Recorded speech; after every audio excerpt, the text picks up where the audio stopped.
un podcast de Cooperativa.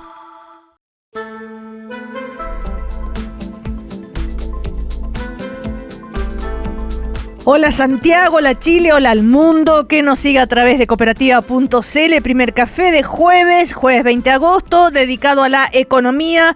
4 economistas nos acompañan hoy: Rodrigo Wagner, Carlos Ominami, Macarena García y Claudio Agostini. Con ellos, con ella, entonces, conversaremos sobre la marcha económica de Chile y el mundo. Comenzamos. Estás escuchando el podcast de El Primer Café, una presentación de cooperativapodcast.cl. Hola, ¿cómo están? Muy buenos días. Bueno, para la ciudadanía el tema es el aumento nuevamente de los combustibles, ¿no es cierto? Las gasolinas que suben hasta 35 pesos por litro, el diésel casi 100 pesos.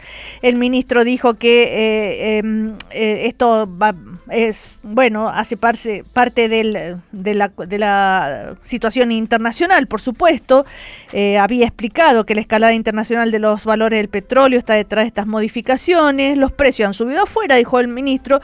Hoy tenemos las finanzas más ordenadas que antes, así que vamos a ir un poco más paulatino en el aumento a los consumidores. Todo eso le sumamos los datos económicos de la economía chilena, que esta semana, ¿no es cierto?, anotó su mayor caída semestral desde la pandemia, y las expectativas del PIB para el año se ajustan hacia un 1%. El ministro Quirós también dijo, bueno, esto son cosas del pasado, acá no hay recesión técnica, va a estar todo bien más o menos, ¿no? Tranquilo. Ahora, me llama la atención siempre lo mucho que depende las economías de un país como Chile o cualquier otro de lo que pase alrededor del mundo, ¿no? Carlos Ominami, en ese sentido, si tuvieras que hacer una descripción de qué está pasando en el mundo, digamos, ¿no? Que nos afecta tanto, cómo se están moviendo las economías, las grandes potencias, y cómo ves el futuro de esto, o es tan incierto como puede ser inciertas las decisiones que toma Donald Trump. Hola Cecilia, muy buenos días. Buenos días. A ti, muy buenos días a todos los panelistas. No, yo creo que estamos efectivamente en una situación internacional súper turbulenta. La situación de Irán, la guerra de Estados Unidos e Israel contra Irán se sigue prolongando. Por de pronto la guerra entre Rusia y Ucrania va camino a cumplir 5 años. Creo que ese es un dato bien importante en el cuadro internacional. Eso es lo que significa, entre otras cosas, un aumento fuerte del precio de los combustibles, que objetivamente hay que repercutir en el país. El país no puede hacer como que si no hubiera un aumento del precio de los combustibles. No somos productores de petróleo. Ahora, el tema es también cómo se hace para estabilizar dentro de lo posible, dentro de los recursos que el país tiene, el precio de los combustibles, y en eso Chile tiene una larga tradición, 15, 20 años de estabilización. Yo creo que es cierto que el gobierno tiene que buscar estabilizar los precios, moderar el alza de los precios. Creo que cometió un error bastante grave al inicio de este gobierno, que lo está pagando bastante caro. Pero respondiendo a tu pregunta, estamos en un mundo con muchas turbulencias, aunque de todas maneras la economía ha sido relativamente resiliente. No hay una baja pronunciada del PIB a nivel internacional. Estados Unidos ha crecido un poco, China la verdad también sigue creciendo, aunque menos de lo que algunos estimaban. Entonces tenemos un cuadro internacional complicado, aunque no es un cuadro recesivo, y por el contrario lo que tenemos aquí en Chile técnicamente, formalmente, es una recesión técnica, porque tuvimos un primer trimestre con crecimiento negativo, y el dato que hay es un crecimiento levemente negativo también para el segundo trimestre. Yo creo que esto no hay que sobreinterpretarlo, pero sí me parece que quizás el dato más inquietante es que la inversión tampoco repunta. La inversión para el segundo trimestre el aumento es del orden del 2%. La confianza empresarial incluso ha disminuido. Entonces, bueno, llevamos 3 meses de gestión de este gobierno, y Pareciera, digo, no hay que sobreinterpretar, pareciera que este efecto que iba a producir el cambio de gobierno, la aprobación, el hecho que se estaba planteando una reforma tributaria de mucha profundidad, Sí. no ha significado un mejoramiento ni de las expectativas empresariales, no ha significado un aumento ni de la inversión, y eso que es lo que hace que tenemos un crecimiento, tenemos esta especie de recesión técnica durante el segundo trimestre, Claro. con Ok. una perspectiva de crecimiento, tú lo decías, yo creo que la perspectiva de crecimiento va a ser en torno a 1.2, 1.3%, lo que contrasta mucho con lo que eran las expectativas a principios del 2026. Es cierto que se produjo un agravamiento de la situación internacional, pero creo que incluso el crecimiento efectivo para este año va a estar por debajo de la proyección que hace el ministro Quiroga. El ministro Quiroga habla de 1.8%, y para que esa meta, ese objetivo pueda cumplirse, se requiere un crecimiento en torno al 3,8%, en torno al 4% para el segundo semestre, lo que parece bastante difícil de lograr. Resumen, un mal desempeño, y la verdad es que una situación bastante inquietante, porque el año 2026 está bastante jugado y vamos a tener un crecimiento por debajo del 1,5%. Ahora, es solo un punto a nivel internacional, lo anunciado ayer por el presidente Trump, ¿no es cierto? Que anuncia una ofensiva económica contra Irán. Dijo, se tratará de una guerra económica y un aislamiento sin precedentes. Esto será un día D económico. Bueno, vamos a ver. Lo que pasa, Cecilia, sí, digamos las cosas como son. Los anuncios del presidente Trump han perdido mucha credibilidad, claro, porque ha anunciado muchas cosas, anuncia una cosa un día, cambia al día siguiente. Entonces, una medida que entiendo puede tener también un cierto efecto es una cierta baja por la recompra de bonos del Tesoro, una cierta baja de la tasa de interés, y eso puede tener algún efecto positivo, pero creo que en lo fundamental el año 2026 está jugado tanto a nivel internacional como a nivel doméstico, a nivel de Chile. A ver, Macarena García, ¿cuánto coincides con Carlos Ominami? Recordar que, Macarena, tú estuviste el jueves pasado con nosotros, ¿verdad? Todavía no se había tomado la decisión del Tribunal Constitucional, que a propósito de los requerimientos, la invariabilidad tributaria prácticamente quedó igual, salvo algunos pequeños cambios que sí acogió de los requerimientos, y la reforma, el corazón de la reforma sigue ahí prácticamente intacto. Las autoridades de gobierno hablan, contrariamente a lo que dice Carlos, que sí ha habido mucho aumento de inversiones. En todo caso, la CPC dijo que les preocupa especialmente el bajo dinamismo de la inversión, y que por eso mantienen la proyección del crecimiento para este año en torno a 1,2%, 1,3%, con riesgo de que la inversión fija crecerá por debajo del 2%.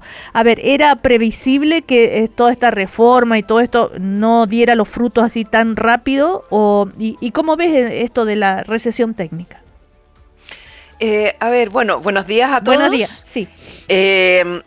A ver, yo estoy de acuerdo con Carlos cuando dice que efectivamente el crecimiento para este año es difícil, prácticamente imposible que llegue al 1,8 como espera Hacienda, por lo mismo, porque el segundo semestre, para que eso pase, tendría que tener un crecimiento cerca de 4%, que es muy poco probable que se dé. Pero, a ver, yo creo que hay que tener también en cuenta una cosa, que el desempeño, ojalá, o sea, uno tienda a relacionar directamente el desempeño económico con lo que hace el gobierno en su momento. Si fuera así, sería bastante fácil, porque sería cosa de que los gobiernos se lo propusieran y la economía crecería muchísimo. Claramente el crecimiento de los países es mucho más que lo que hace el gobierno puntualmente en la coyuntura. Es mucho más que eso. Ahora, habiendo dicho eso, claramente hay que entender que, y todos sabíamos, ¿cierto? La inversión, una vez que se aprobara el proyecto, era para empezar a dinamizar la economía, pero no iba a empezar a dinamizarse al día siguiente. Porque además, nosotros ya sabemos que además del plan de reconstrucción, faltan otra serie de normas que debieran implementarse para que la economía se acelere. No solamente depende del plan de la reconstrucción y la aprobación y la baja de impuestos, depende de muchas más cosas. Y respecto de la inversión, sí, efectivamente, yo creo que sorprende que haya crecido tan poco y haya crecido menos el segundo trimestre que el primero, o sea, como que muestra una desaceleración. Pero también eso es el hecho objetivo, eso es lo que se ha invertido. Pero por otro lado, cuando uno mira las intenciones de inversión, o sea, lo que viene hacia adelante, no necesariamente el 2026, pero sí hacia adelante, por lo menos los próximos 5 años, ahí está lo que se usa el catastro de la Corporación de Bienes de Capital, y lo que muestra que efectivamente ha habido correcciones al alza en las intenciones de inversión. Y no solamente son intenciones, ese catastro, para que los proyectos que han registrado en ese catastro, tienen que tener establecido un calendario, o sea, es algo más que una mera intención. Por lo tanto, uno debería pensar que hacia adelante, no necesariamente el 2026, pero hacia adelante efectivamente la inversión se materialice. Así que yo soy optimista, no para este año, pero sí desde el año siguiente probablemente hacia adelante. Uh-huh. A ver, Claudio Agostini. Buenos días a todos. Buenos días. Yo comparto gran parte de lo que se ha dicho, en el sentido de que tenemos al menos dos shocks externos complicados. Uno es el precio del petróleo, que además tiene una incertidumbre enorme, que yo encuentro más complicada incluso la incertidumbre, porque si uno dijera, mira, ya, esto es lo que va a pasar y este va a ser el precio más alto, que es una mala noticia, pero ya, eso es, la economía se demora un poco, pero se ajusta. Pero el problema es que no sabemos. Un día Trump dice que va a bombardear, el otro que no, entonces un día sube, el otro día baja. Esa incertidumbre yo creo que hace aún peor todavía. Y lo otro son los aranceles, que tenemos lo mismo. Sí. Tenemos aranceles más altos por parte de Estados Unidos y también con incertidumbre. Si uno dijera, mira, ya, vamos a enfrentar durante el gobierno de Trump estos aranceles, que es una mala noticia, una mala idea poner aranceles, pero estamos. Pero también de repente suben, de repente bajan, para algunos productos sí, pero no. Entonces son dos shocks negativos con además una incertidumbre importante. Yo creo que eso es una mala noticia, pero no podemos hacer mucho, digamos. Y de ahí dos comentarios más. El primero, yo comparto la preocupación que ha expresado Carlos y Macarena respecto a la inversión. Es lo más preocupante.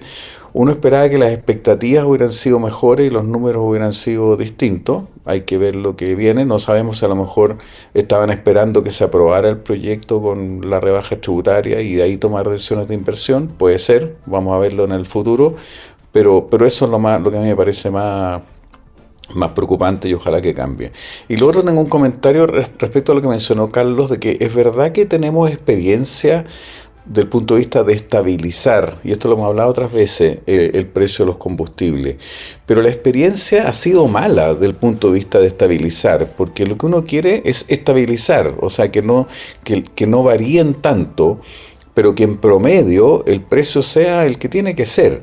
Entonces por eso hemos tenido todos estos mecanismos, el FEP, el FEPCO, el CIPCO, el MEPCO, que tienen ese objetivo. Cuando los precios suben mucho se subsidia y cuando bajan mucho se pone un impuesto y en promedio al fisco eso no le cuesta nada.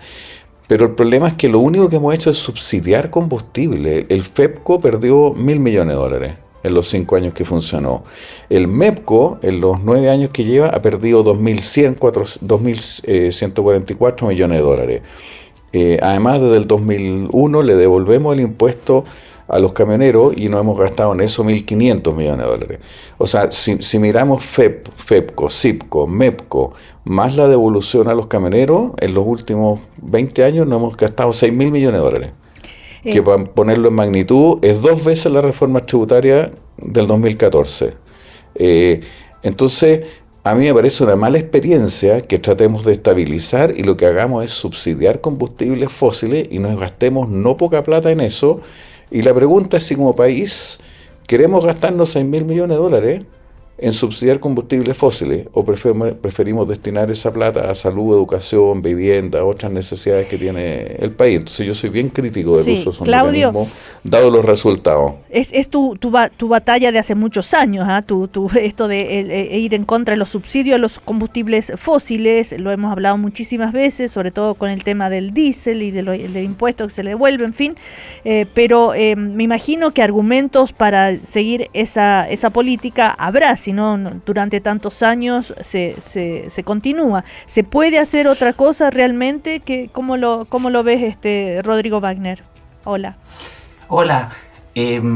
Bueno, quería comentar 2 o 3 cosas para complementar lo de los colegas. También muy importante lo que dice Macarena del tema de la inversión, proyectos que vienen. Lo primero, es que estamos en una inesperada crisis de expectativas este semestre. Todos los indicadores de expectativa salieron bajos y se está contagiando a expectativas empresariales. La encuesta de percepción de negocios del Banco Central también muestra gente preocupada por la economía nacional. Hay una preocupación mayor. ¿Es extrema? No, pero es importante. Exactamente qué lo causa, si fue el tema de las bencinas, situación internacional, publicidades negativas del gobierno al inicio, no sé, no sabría decir exactamente, pero de que hay una reducción de expectativas, y eso también se vio asociado a una desaceleración del consumo. Este trimestre, el consumo es como 60% del PIB, entonces el consumo en los hogares es importante. Aparte, la inversión es muy importante para adelante, pero todavía es chiquitita comparado con el consumo. Y las dos cosas están lentas, en parte por un poco de crisis de expectativa. Mi impresión es que algo de esto debiera ser transitorio y debiéramos converger a crecer en algo así como un 2 y tanto %. Algo muy importante para que la gente monitoree esto es que este año vamos a crecer por lo menos un punto por debajo de la capacidad de crecimiento de la economía chilena, más o menos. 1,5, dependiendo cuál sea esa capacidad. Y si el otro año crecemos medio punto o un punto arriba, no creo que sea por las reformas, simplemente creo que es por el rebote. Lo que hay que mirar muchas veces son los niveles a los cuales estamos. No, si después de un año malo, a veces hay lo que se llama en economía reversión a la media y eso. Entonces, no sería raro que aparecieran unas reducciones en los próximos informes, unas reducciones de las percepciones de crecimiento para este año, cerca de 1, 0,9, cosas así. Y por otro lado, mejoras para el próximo año, pero un pedazo de eso es rebote, no son reformas. Muchas de estas reformas maduran lento y mi impresión es que en vez de ser 0,7, 0,8 puntos del PIB, como decía el informe regulatorio del gobierno, esto va a tener un efecto más cercano a los 0,4, por ahí, 0,4. Una cosa muy distinta, eso es el paquete de cosas que se hagan con permisos, porque efectivamente tenemos una cartera enorme de proyectos de inversión que vienen especialmente a minería. Esos proyectos venían igual, la gran mayoría de esos proyectos venían igual y vienen tirados por los bueyes del cobre, no por los bueyes de las rebajas de impuestos. Con el cobre por los cielos, todo el mundo quiere invertir en activos en Chile, pero esos proyectos no salen de la noche a la mañana, se demoran bastante. Las reducciones de impuestos que vamos a tener corporativo justo van a empalmar, las grandes van a empalmar 2028, 2029, van a empalmar con esos proyectos de inversión, la nueva concentradora de Escondida. Esos proyectos van a tirar un poquito el norte, un poquito como lo fue el 2012. Pero ese es como un punto sobre actividad. Baja inversión y vamos a tener como un hoyo, no sé de cuántos meses, hasta que tengamos más inversión. Y respecto de los combustibles... Sí, la pregunta que te hacía. Claro, pero a ver, a diferencia de principios de años, ahora el gobierno está subsidiando. ¿Cuánto está poniendo 50 pesos por litro en gasolina y alrededor de 150 pesos por litro en diésel? Entonces, como que hay un cierto aprendizaje de las autoridades de que el traspaso a lo mejor puede ser un poquito más suave. ¿Te acuerdas? Al principio era claro, todo de un baracazo. Este es un mini benzinazo, le han llamado a este ya. Claro, pero el tema de fondo, el fisco... ¿Se puede dejar de subsidiar, sí o no? Que es lo que plantea Claudio. O sea, en el último año, antes de esta vuelta... Por el último año y medio, el MEPCO en general recaudaba plata. Si el problema son estas grandes caídas, pero ojo que las cuentas fiscales hay que tomarlas en agregado. Uno es lo que gana o pierde MEPCO, ¿cierto? Pero lo segundo es que las utilidades de la Empresa Nacional de Petróleo en parte dependen de una cosa. Carlos decía, nosotros no producimos petróleo. Claro que no, pero el Estado de Chile es dueño de una refinería muy importante, que se queda con el margen entre el precio del petróleo crudo y el diésel o la gasolina. Esos márgenes subieron bastante y eso se refleja en las utilidades que ha tenido esta mitad de año la Empresa Nacional de Petróleo. No se trata de sacarlas y todo, pero el fisco no es que no tenga plata, ¿cierto? Hay que tener una herramienta de cobertura, de suavización adicional que tiene el fisco, y que cuando sube la refinación tiene algo ahí. Yo creo que esta vuelta encuentro más razonable lo que está haciendo el ministro ahora de lo que a principios de año, de tratar de mitigar algo el alza. Pero el tema de fondo, el tema de fondo, que Claudio Agostini dice, ¿hasta cuándo vamos a estar subsidiando los combustibles fósiles? Es que yo creo que hay una diferencia entre la cosa de corto plazo y cuánto le tenemos que cargar al diésel. En otras partes del mundo el diésel no es más barato que la gasolina porque no tienen impuestos distintos.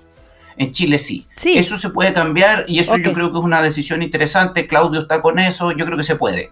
Otra cosa es subirlo de la noche a la mañana a 300 pesos como en marzo y asustar a todo el mundo. Yo creo que eso es innecesario.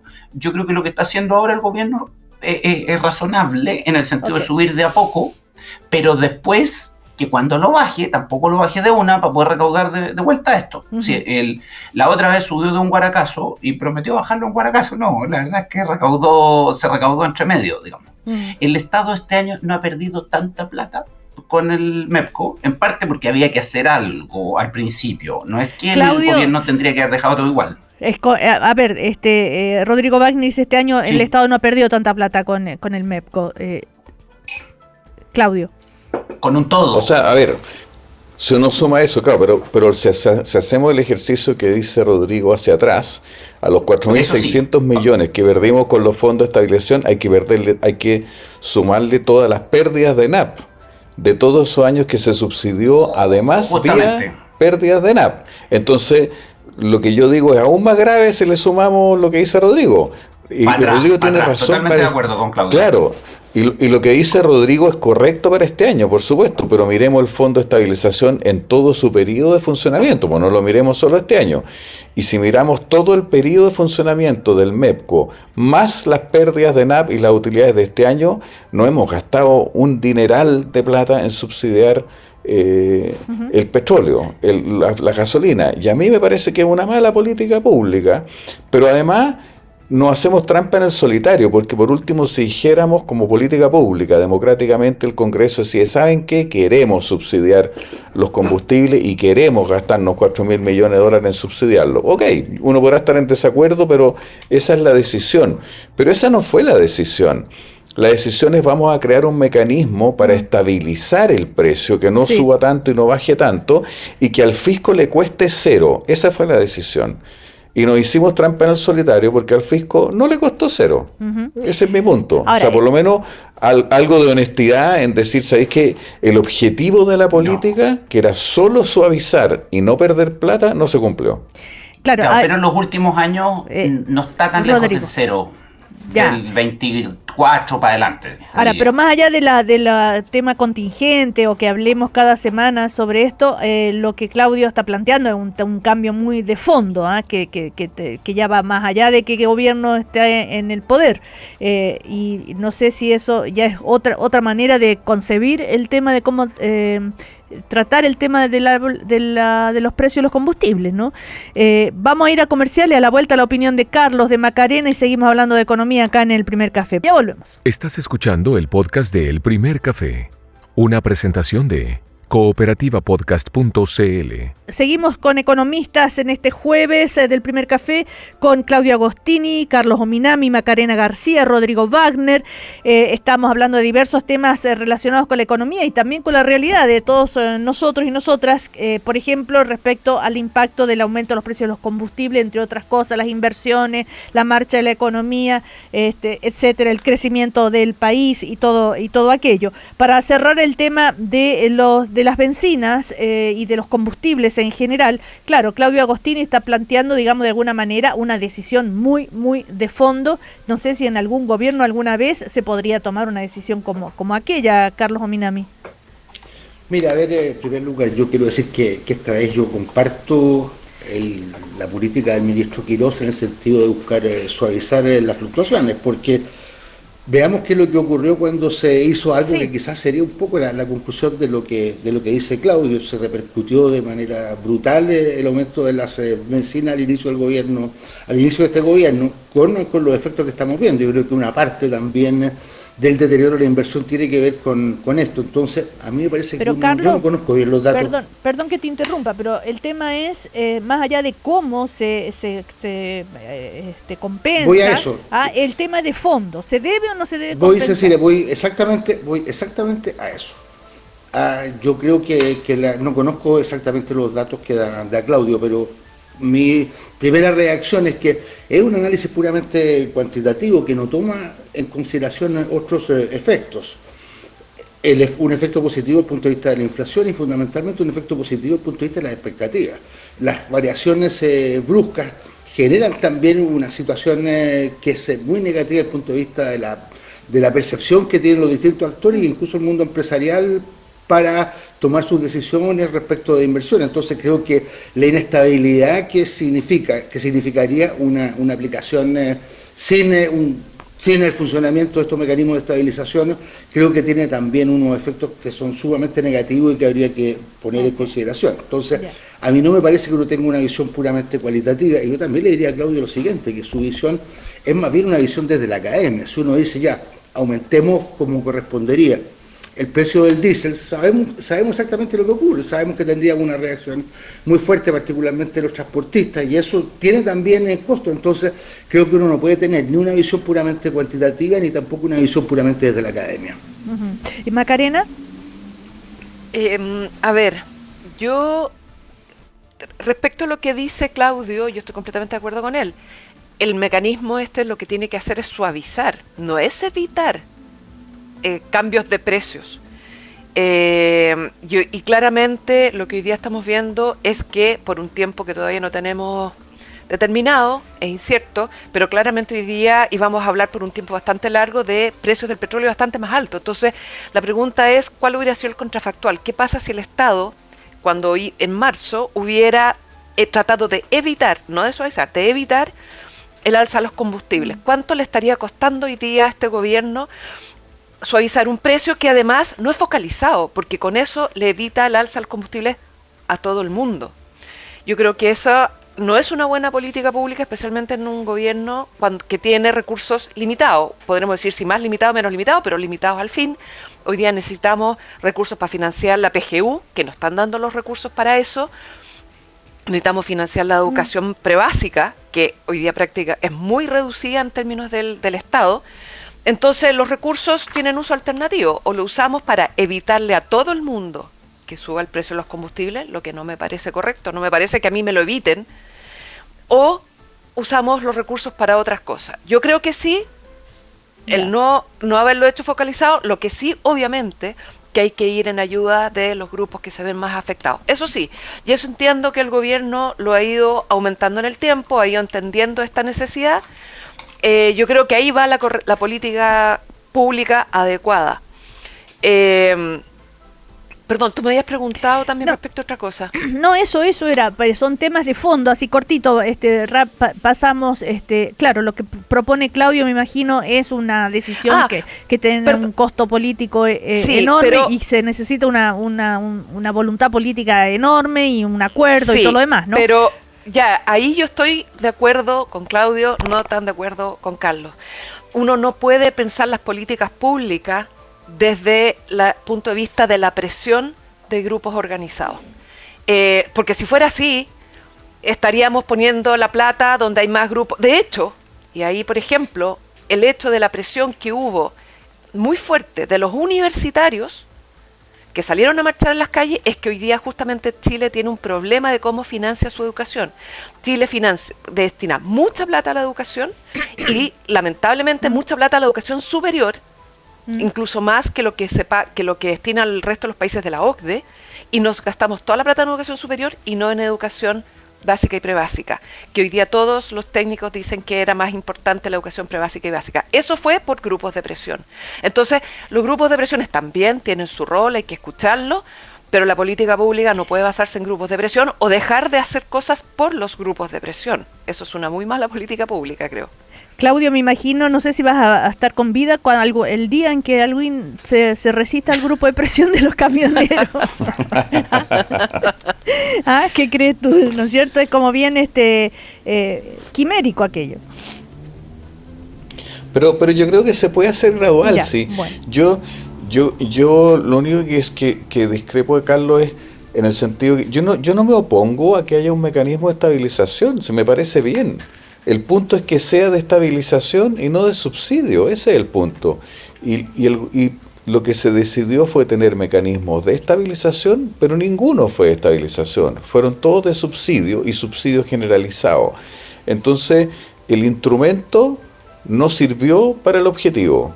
Queríamos estabilizar y no estabilizamos, sino que subsidiamos. Esa es mi crítica principal, y yo estoy completamente de acuerdo en que precisamente hace bien suavizar estos shocks, pero tengamos un mecanismo de estabilización que estabilice y no subsidie, que sea fiscalmente neutro, eso es todo. Y por el otro lado, seguimos subsidiando combustibles fósiles, en parte por presiones de los camioneros, por supuesto, pero eso también tiene un costo. Tiene un costo en contaminación, en niños enfermos, en servicios de salud congestionados con enfermedades respiratorias. No es que sea gratis tampoco, y ese costo hay que ponerlo en la ecuación, y sin duda esto se puede hacer gradual. Yo no digo que haya que tener un choque y subir el precio, el impuesto a los combustibles mañana, pero uno puede, y lo podríamos haber hecho en los últimos 10, 15 años, gradualmente haber igualado el impuesto del diésel a la gasolina, como lo hicieron todos los países en Europa, y como el informe de la OECD y el Fondo Monetario para Chile el año 2021 recomienda hacer. Eso es. Claro, Carlos, decías recién que Claudio opina más bien desde la academia, tú que has estado dentro de la política misma, esto que plantea Claudio, dejar de subsidiar y de manera paulatina, ¿lo ves realizable, políticamente hablando? Estoy de acuerdo con el criterio básico, en el sentido que no se trata ¿Pueden de hablar un poquito más fuerte? Estoy de acuerdo con Claudio en el sentido que no se trata de subsidiar, se trata de estabilizar. Ahora creo que esto hay que hacerlo también dentro de las condiciones realmente existentes.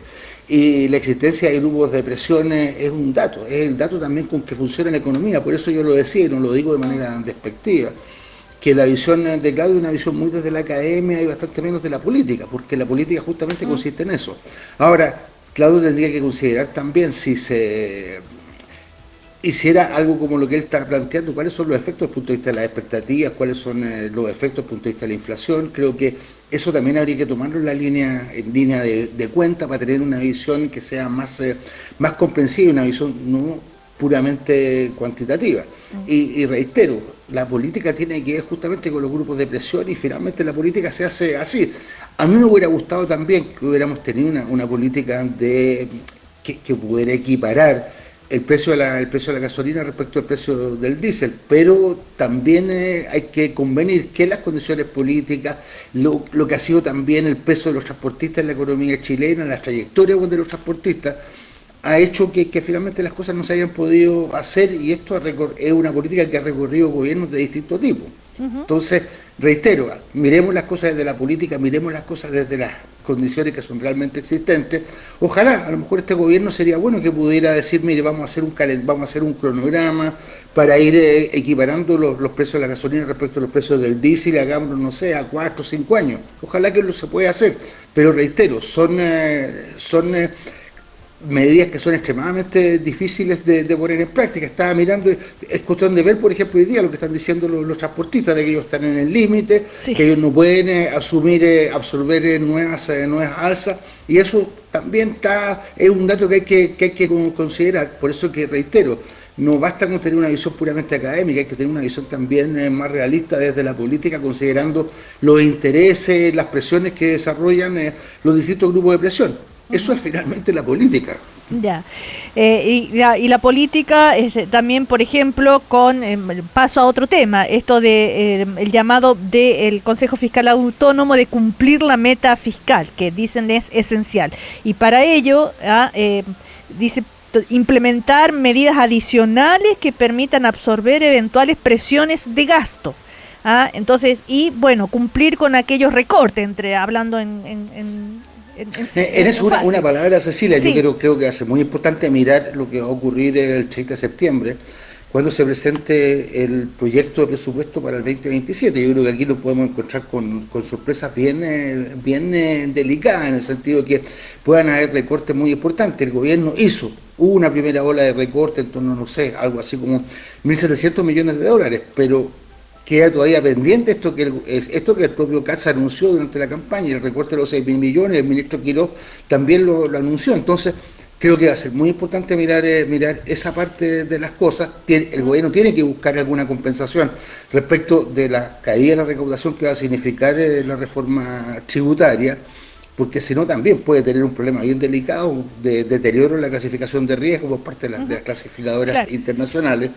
Y además va a tener que, yo creo que va a ser bien interesante ver cómo se manejan internamente dentro del gobierno las definiciones presupuestarias. Vimos una cosa francamente insólita, lo que hizo el ministro Produje de avanzar por los diarios que el Ministerio de la Vivienda tiene que aumentar algo así como un 22,9% su presupuesto. O sea, él da un argumento, dice esto tiene que ver con la vivienda, tiene que ver con la inversión pública, pero habría que ver también qué es lo que va a decir la ministra Xomalí respecto a la salud, qué es lo que va a decir la ministra de Educación y así sucesivamente. Ahora, lo que sí he leído que este llamado del ministro Produje parece que algo había sido hablado ya anteriormente con alguno de los ministros, pero bueno. Yo no conozco la experiencia nuestra, Cecilia, la experiencia también de que estas cuestiones se resuelven en los procesos internos del gobierno y nos están reivindicando aumentos sectoriales por la prensa. Exactamente. Ahora, volviendo al tema de cumplir la meta fiscal y los recortes, otra decisión también que tiene un componente político. ¿Qué hace políticamente un gobierno? ¿Cumple la meta fiscal o aplica los recortes sabiendo que eso va a traer consecuencias, ¿no es cierto?, en la ciudadanía, en la aprobación del gobierno, en más presiones, etcétera? Macarena. Es que yo creo que aquí falta un elemento en esta discusión, y es que poner como entre blanco y negro, entre o romper la meta para mantener el gasto social, pero eso es incumplir la meta, o cumplir la meta cortando gasto social. Yo creo que esa disyuntiva no es real, porque eso asume que hoy día todo lo que gasta el Estado, todo, los 700 programas públicos, las licencias médicas, la evasión, todo está bien. Y por lo tanto es intocable, todos los pesos van a donde tienen que llegar.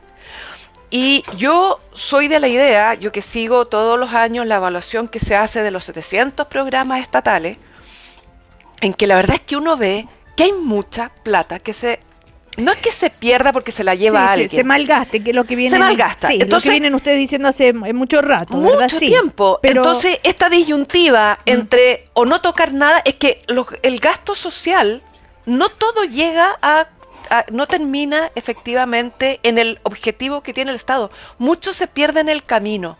Entonces yo tengo claridad y estoy prácticamente segura de que hoy día uno puede reducir el gasto, pero sin tocar los beneficios sociales, porque no todo el gasto es beneficio social. ¿En qué dimensión, en qué cantidad? ¿No puede ser algo finalmente marginal esos ahorros y que no incidan en esto del cumplimiento de la meta fiscal? Pero es que, a ver, yo no sé porque yo no estoy dentro del Estado. Son 700 programas en que se evalúan al interior del Estado y lo evalúa el mismo funcionario que está implementando el proyecto. Entonces, entre que los incentivos están mal puestos, pero lo que yo sí sé es que cuando uno ve los 700 programas, uno se encuentra que 8 puntos del PIB están asignados a programas con problemas. Entonces, no me pueden decir que no se puede tocar nada.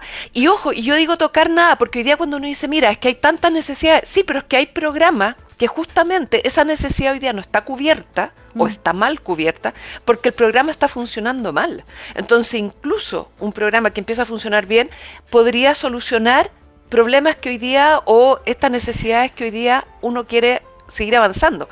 La salud hoy día, Chile gasta mucha plata en salud, pero los hospitales están donde se opera funcionan la mitad de la jornada laboral. Sí. Entonces, perdón, pero le digo a todos ustedes, esto de optimizar los gastos y los programas, creo que lo venimos hablando desde el comienzo de la campaña, de la última campaña presidencial.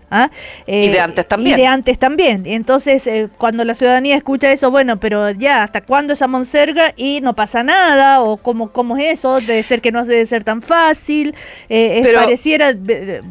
Pareciera fácil, pero parece que hacerlo no es tan fácil. A ver, pero yo ahí no sé, pero lo que yo veo, algo que se dijo por muchos años, que el CAE no se podía cobrar, ahí están cobrando el CAE. Por muchos años, lo de las licencias médicas era, todo el mundo lo mencionaba, todos lo sabían, pero ahora se está haciendo algo. Entonces, está bien. Hay un tema, por ejemplo, con la ley de reconstrucción apareció porque yo tengo entendido que la DIPRES quería hacer algunos cruces de datos para ver efectivamente cómo se burlaban algunos beneficios sociales y no se podía hacer por ley. Eso hoy día ya puede cruzar datos para empezar a hacerlo. Entonces, está bien, no es fácil, es políticamente quizás difícil, pero estamos empezando. Ahora, yo espero que hay 4 años y más, espero, que los futuros gobiernos también sigan avanzando en esta línea antes de hablar de que hay que subir los impuestos, de que hay que compensar, de que hay que seguir gastando más. Eso. Ok. Rodrigo Wagner. Sí, a ver, lo de las licencias médicas partió en mayo del año pasado. La Contralora y también el Ministerio de Hacienda estuvo encima de esto. Se pasó una ley. Antes no había penalización importante para los médicos que emitían licencias masivas. Eso cambió en mayo. También cambió en mayo pasado lo de la Contralora. Y ahí se están viendo resultados. El CAE es un tema aparte. Yo creo que Macarena tiene razón. Hay que cobrar nomás y punto. Pero lo más central, te diría yo, es que hay un gobierno que prometió que aquí se podían hacer, antes de entrar en campaña, que aquí se podía hacer recorte y que eso no iba a afectar a la gente. Eso todavía no se ha visto. Y yo creo que están testeando los límites de cuánto el sistema tolera esto, cuánto es factible recortar, etcétera, etcétera. Lo concreto es que hay un decreto de inicio de año de varios recortes. El Banco Central agarró ese decreto en marzo y lo tomó face value. Directamente dijo, esto se va a recortar tantos puntos del PIB. Cuando ya llegó junio, el Banco Central se dio cuenta, no, mire, aquí nosotros no vamos a tomar esto, sino que vamos a tomar el anuncio nuevo del gobierno, que no constituye un recorte tan grande, un recálculo, digamos, de las distancias. Y para este año asumían un aumento del gasto público como proporción del PIB. Entonces, mi impresión es que más allá de lo que se haya dicho en campaña y todo, lo que va a pasar, si es que el gobierno quiere cuadrar las cuentas fiscales, es que va a hacer crecer el gasto público bastante poco los próximos años. Esa es un poco mi impresión. ¿Y qué efecto va a tener eso en la ciudadanía? Bueno, es que si tú cortas, está la típica historia de que si tú cortas grasa, no hay ningún efecto, y si tú cortas músculo, tanto, pero nadie te dice el porcentaje de grasa y músculo en cada parte del cirujano, digamos. Y eso es algo que el gobierno de turno va a tener que solucionar. Fíjate que hasta cierto punto, como disciplina del discurso, me parece excelente que el gobierno haya pasado su reforma, bajó los impuestos, que era lo que decía, porque eso no iba a traer crecimiento, no sé. Y segundo, están a cargo del área de recortes públicos que dicen que se puede cortar grasa sin cortar músculo. Perfecto, la ciudadanía lo eligió, que tengan eso, que lo hagan y que testeemos un poco cómo funciona eso. Puede que eso discipline este discurso que hemos escuchado muchas veces y que a lo mejor no es verdad o a lo mejor lo era, no sé. Siento que ahora el equipo del presidente Cáceres, el equipo económico está en la cancha, y si quieren hacer estos recortes, no sé si uno puede estar a favor o en contra, pero es el momento de que todas estas teorías que se repiten en los programas de radio y todo se testeen. Yo creo que algunas cosas... Yo creo que hay menos grasa de la que se repite en los programas, en ciertos cálculos. Cortar la cirugía del Estado es difícil, es lenta, y una vez lo que hace es afectar los cambios en el tiempo más que cortar cosas de golpe. Lo que yo creo que sí se aprendió es que en el caso del Fondo de Estabilización, uno tiene que ser cuidadoso con las expectativas que genera. Tratar de hacerlo, tratar de transmitir una idea que no sea necesariamente de publicidad negativa en un país como Chile, porque puede tener efectos reales. Hasta la editorial del Mercurio decía que esto podía tener efectos el otro día, digamos. No es algo que solo se piense en izquierda o algo así. Pero es el momento de ver cuánto se puede ajustar. Yo creo que por sobrevivencia política no es demasiado, porque el Estado de Chile no tiene tanta grasa como en otros lados. No significa que no se pueda cortar, pero no tiene tanta. Pero pónganse de acuerdo. Algunos dicen que no tiene tanta grasa, otros dicen que tiene mucha grasa. Tanta como otros países. O sea, si tú me dices cuántos niveles de grasa y distorsiones tenía la economía argentina antes que llegara Milei, es un orden de magnitud más grande que Chile. ¿cierto? Entonces, importar el discurso del país del lado para ponerlo acá, a veces te funciona muy bien en campaña, pero después el sujeto al cual tú estás operando es bastante distinto. A propósito del ministro Jorge Quirós, José Luis Daza hace un par de semanas decía que Jorge Quirós es el economista ideal para dirigir el programa económico chileno. Y hay muchas voces también que alaban mucho el desempeño o la calidad o lo genial que puede ser como ministro de Economía. Con estos meses que llevamos, ¿cómo evalúan ustedes al ministro Jorge Quirós, que tiene una personalidad bien particular y que vino a hacer cambios muy de fondo? Claudio Agostini. No sé, a mí nunca me ha gustado esto así como de evaluar y poner nota y cosas a personas. No sé, por la mirada más académica prefiero opinar y evaluar sobre políticas públicas en particular, más que una persona. No me acomoda. Más que como persona, sino como ministro, como a cargo de nada más y nada menos que la economía de este país, del ministro de Hacienda. Lo que pasa es que ustedes como economista alguna mirada tendrán. Pero la mirada es respecto a las políticas que se han implementado y se han anunciado, y van recién, ¿cuántos? 5 meses de gobierno.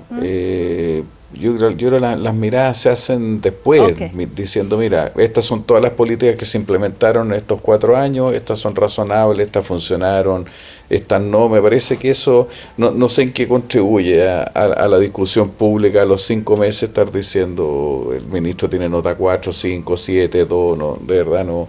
Entonces si uno mira de las políticas hasta ahora, a propósito de lo que mencionaba Rodrigo, ha habido un anuncio de recorte importante de gasto público que ayudaría a ordenar las cuentas fiscales, y lo que falta por ver es cómo y dónde se va a hacer. Lo vamos a ver, yo creo, ahora lo que decía Carlos cuando se presenta el proyecto de ley de presupuesto.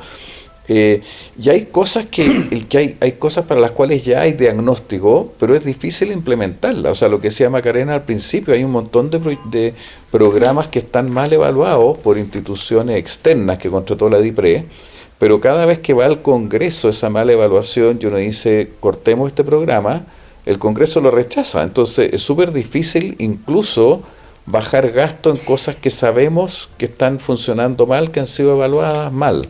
Ahora, curioso que el Congreso lo rechace teniendo en cuenta que este gobierno tiene las mayorías, ¿no? Tanto en el Senado como en la Cámara. Pero bueno, me tengo que ir a comerciales, Claudio. Seguimos a la vuelta en estas reflexiones, ya volvemos. Estás escuchando el podcast de El Primer Café, una presentación de cooperativapodcast.cl. El Primer Café con economistas, hoy Carlos Ominami, Macarena García, Claudio Agostini, Rodrigo Wagner. Bueno, acaban de escuchar ustedes noticias, ¿no es cierto? La actualidad, lo que quería preguntarles, la economía a veces se aborda, se conversa como si fuera un ámbito absolutamente aislado, que no se contamina con lo que pueda pasar en el ambiente político, con otras áreas como lo que está pasando ahora, con las polémicas, con distintas reformas políticas o de seguridad. A ver, Carlos Ominami, ¿cuánto influye en la marcha de la economía o van por caminos paralelos, digamos, que no se tocan? ¿Y cuánto si están influyendo, de qué manera están influyendo? Cecilia, no van por caminos paralelos. Finalmente la economía no es autónoma, las decisiones económicas se toman y se aplican en un cuadro más general en donde la política juega un papel muy importante. Respecto de esta discusión, que quizás pueda quedar un poquito fuera del ámbito de lo que discutimos aquí en este programa, pero el anuncio que ha hecho el gobierno respecto de la reforma constitucional, que contiene esta idea básicamente de un nuevo estado de excepción, en donde el presidente de la República puede prácticamente por un año, por 240 días, suspender todas las libertades. Esto me parece a mí que está completamente fuera de lo que ha sido nuestra discusión desde el 1990 para adelante. Esto, la verdad que evoca, y lo digo responsablemente, evoca también tiempos que quisiéramos dejar de lado. Tiene que ver con la Constitución de 1980, incluso en la Constitución del 80 no había planteado una medida de este tipo. Entonces creo que esta discusión le hace mal a Chile desde el punto de vista de su imagen internacional. Yo creo que para cualquier persona que está mirando Chile desde el mundo, la verdad que sería esto muy, muy sorprendente y no francamente no ayuda al objetivo del gobierno de ser un país, ser un espacio que atrae inversión, que genera un interés de parte de los inversionistas. Aquí se va a plantear una discusión que es muy compleja, una discusión que es muy delicada, en donde incluso al interior de las fuerzas de gobierno hay un debate importante. Ahora, yo quisiera muy rápidamente decir dos cosas respecto de los temas que estaban planteados con anterioridad. Yo no conozco al ministro Quirós y creo que además no correspondería hacer un juicio personal. Sí, quiero decir que a mí no me gustan sus métodos, no me gustan las ideas que él tiene. Creo que la decisión que tomó al inicio del gobierno respecto al mencinazo fue una mala decisión que ha venido corrigiéndola ahora. Y en la reforma tributaria, más allá de la discusión de fondo, ustedes conocen también mi punto de vista, es el método. En el método simplemente no consultó a nadie, no hizo trabajo prelegislativo. Desde ese punto de vista esto contrasta, por ejemplo, con lo que ha hecho el Ministerio del Trabajo en relación con el programa de empleo, con las propuestas de empleo público. Constituyó una comisión bastante amplia, bastante pluralista. Me parece a mí que ese es un buen método. Y a Macarena yo le diría lo siguiente, Macarena, a mí me parece que es importante hacer una revisión de los distintos programas. Creo que hay efectivamente programas que a lo mejor ya no se justifican, hay una inercia presupuestaria, no es que el Congreso, como dice Claudio, rechace la eliminación, la racionalización de ciertos programas, es que la propia Dirección de Presupuestos no plantea. Yo estuve 16 años en la Comisión de Presupuestos, la propia dirección no plantea reducir o no plantea simplemente eliminar programas, porque hay una inercia presupuestaria.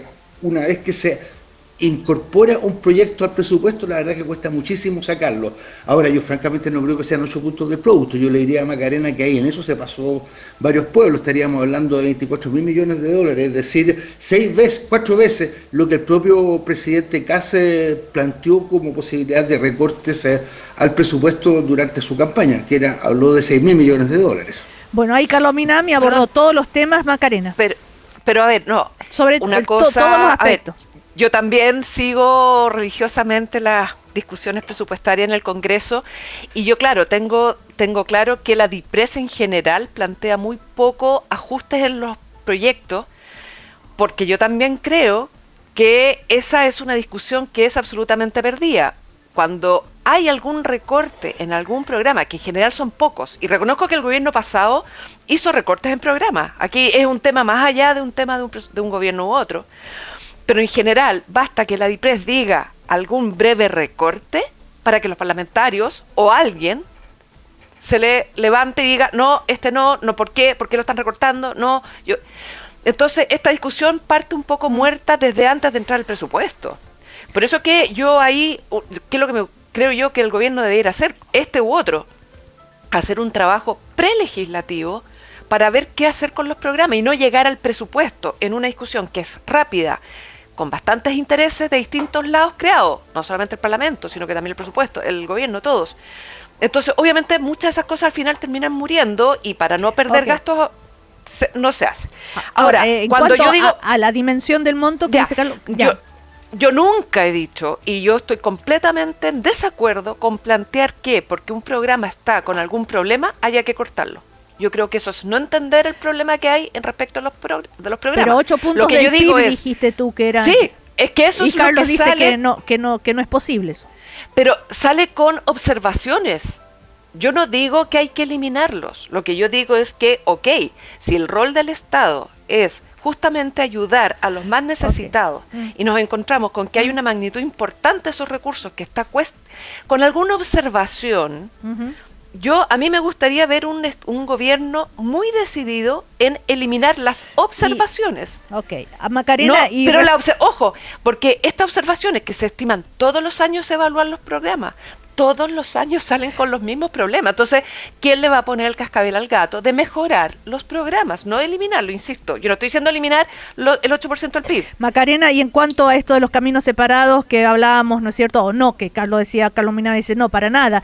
¿Cuánto influye todo esto que está pasando políticamente? O sea, a ver, la economía lo que hace es mirar el comportamiento de las personas frente a esas ciertas situaciones. Y las personas reaccionamos frente a cosas políticas. Entonces, no veo que sean separados. Es la misma cosa. ¿Y entonces? Claramente hay un tema político. Bueno, ahí yo de política, la verdad, no entiendo mucho. Porque yo respondo por mí, por lo que yo haría por alguna decisión política. Pero yo la verdad es que en términos de la gente, yo creo que interpretar el tema político, hay distintas interpretaciones y la gente lo ve en distintas formas. Pero como economista, sabes cuánto influye en la economía una situación X política. Entonces, esto que está pasando ahora, Carlos Minami dice, esto es muy grave, nos hace que miren mal a Chile desde fuera, puede afectar incluso las inversiones, decía Carlos Minami.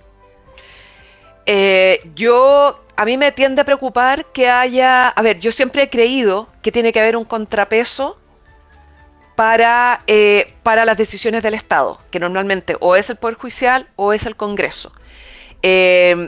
Para mí ese es el principio, por lo tanto una regla que en el fondo tome decisiones de ese calibre sin ningún contrapeso, obviamente que me preocupa. Ok.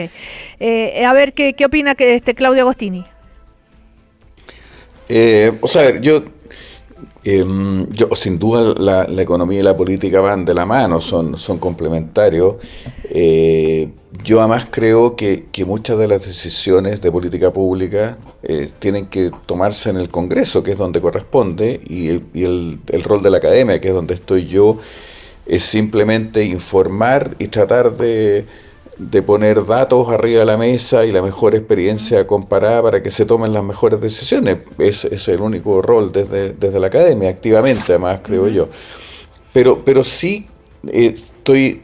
yo obviamente no estaba en el Congreso, Carlos lleva muchos años, pero sí, si bien uno no puede generalizar para nada, de un ejemplo, sí me consta que un programa que ha estado mal evaluado 2 veces, que es el programa PAMA del Ministerio de Minería, 2 veces mal evaluado, con informes, uno de la Universidad de Chile, que dice que lo mejor es cerrarlo, no cumple con los objetivos, no fomenta, tiene mucha burocracia, o sea, que hay 1000 otros instrumentos mejores, y sí sé que al menos ese programa, y puede que sea el único que se intentó, no lo sé, se llevó al Congreso y todos los parlamentarios de la zona dijeron que no, y se aprobó.